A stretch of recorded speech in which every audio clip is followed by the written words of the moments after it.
जितनी स्विट्जरलैंड की total population है उससे ज्यादा इंडिया इंजीनियर्स प्रोड्यूस कर देता है। उसके बाद भी रिसर्च एंड इनोवेशन में स्विट्जरलैंड नंबर 1 पे है। इंडिपेंडेंस के बाद से रिपब्लिक ऑफ इंडिया ने 0 नोबेल लॉरियट्स प्रोड्यूस किए इन साइंस। यूएसए ने 100 प्लस कर दिए। ASER की रिपोर्ट के हिसाब से 83% एजुकेटेड इंडियंस एम्प्लॉयबल ही नहीं है। और ये जो सुंदर पिचाई, सत्या नदेला की हम बात करते हैं, इन्होंने भी आगे चल के अपनी एजुकेशन बाहर से ही करी है। और ये सारी चीजें जो मैं बोल रहा हूँ ना, इसका रूट कॉज फाइंड आउट करने के लिए हमें थोड़ा सा पीछे जाना पड़ेगा। जब ब्रिटिशर्स हम पे रूल कर रहे थे तो ईस्ट इंडिया कंपनी के सामने 2 मेजर चैलेंजेस थे। एक, कम्युनिकेशन विद इंडियन, दूसरा वर्कर्स और क्लर्क्स की बहुत जरूरत थी उन्हें।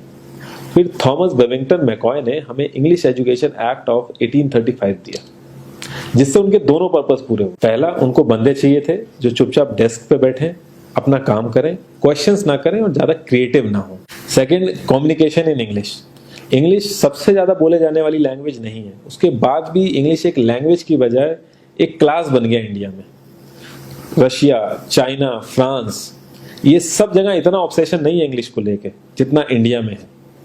पुअर कम्युनिकेशन बोला जाता है अगर आपकी इंग्लिश अच्छी नहीं है, जबकि इंग्लिश ना आने का मतलब है कि आपको कोई और लैंग्वेज आती है। 5 साल पुराना iOS भी आज की डेट में आउटडेटेड माना जाता है।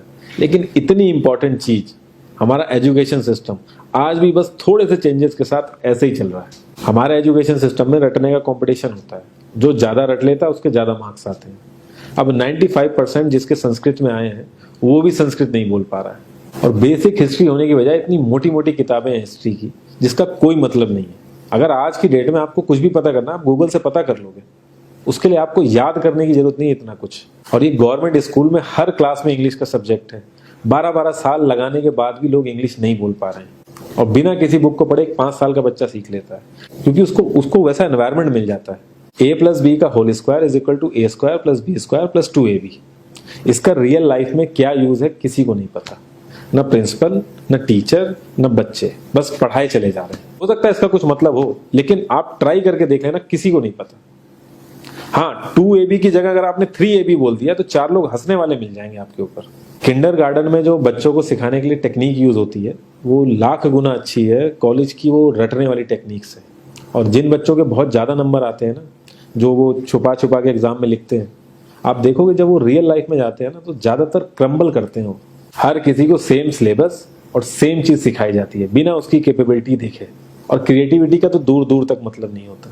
अब एक लाइन से आप शेर, मछली, सांप, हाथी सबको लाइन से खड़ा कर दो और उनसे कहो पेड़ पे चढ़ो, उनको तो जिंदगी भर यही लगेगा ना कि वो तो किसी काबिल ही नहीं है। और द्रोणाचार्य ने भी पांडवों को उनकी स्किल सेट के हिसाब से उनको चीजें सिखाई, सबको एक ही चीज नहीं सिखा दी। और हमारे एजुकेशन सिस्टम में ज्यादा ऑप्शंस भी नहीं है।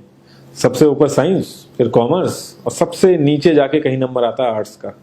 आर्ट्स लेने वाले को तो लोग इतना हल्के में लेते हैं जैसे वो किसी काम का ही नहीं है। हर माँ बाप को तो इंजीनियर या डॉक्टर ही बनाना है। कॉलेज वाले अगर एक्स्ट्रा कोर्स रख भी देते हैं तो माँ बाप एंट्री नहीं कराएंगे, तो वो सारा पैसा बर्बाद होगा कॉलेज का। तो ऑप्शंस कहाँ से आएंगे? और बचपन से ही आपकी ट्रेनिंग स्टार्ट हो जाती है। माँ बाप, भाई बहन, रिलेटिव सब यही समझाते हैं अगर आपके मार्क्स नहीं आए और जॉब नहीं लगी तो आपकी जिंदगी बेकार। और लाइफ की क्रिएटिविटी को आप रखते हो साइड में, और ये अच्छे मार्क्स और अच्छी जॉब पाना आपका सपना बन जाता है। अब ये सपना पूरा हो जाता है तो बहुत बढ़िया है, दूसरे को जेलस फील कराओगे, नीचा फील कराओगे। और इस छोटी सी उम्र में अगर सपना टूट जाता है तो सेल्फ डाउट में आ जाओगे।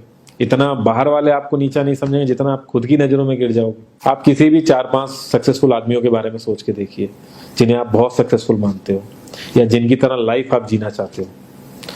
मैं ये कह सकता हूं कि वो इस एजुकेशन सिस्टम की वजह से तो सक्सेसफुल नहीं होंगे, चाहे वो जो भी हो।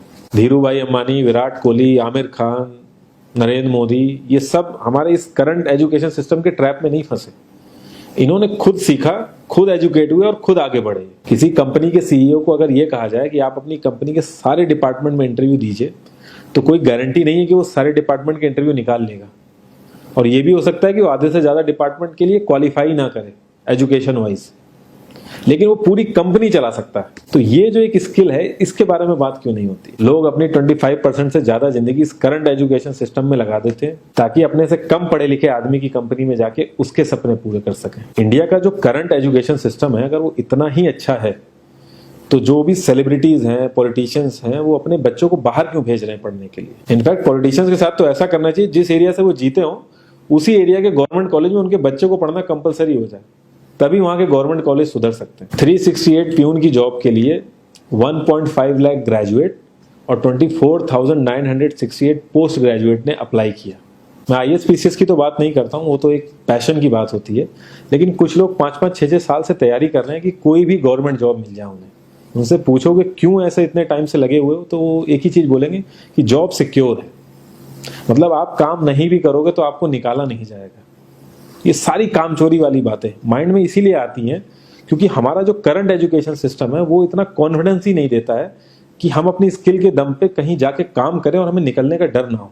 मैं आने वाले 10 साल की तो बात ही नहीं कर रहा हूँ, अगर मैं आने वाले 5 साल की भी बात करूँ तो टेक्नोलॉजीज में इतना ज़्यादा चेंजेस आ जाएगा कि जो आज हम पढ़ रहे हैं, जिस स्किल पे हम फोकस कर रहे हैं, पता नहीं वो रेलेवेंट भी होगी कि नहीं उस समय। Cloud computing, SEO, digital marketing, ये सब जॉब्स पहले एग्जिस्ट ही नहीं करती थी। हम लोगों को एजाइल होना पड़ेगा, नई नई चीज़ों को सीखने के लिए ओपन रहना पड़ेगा, क्रिएटिव माइंड लगाना पड़ेगा।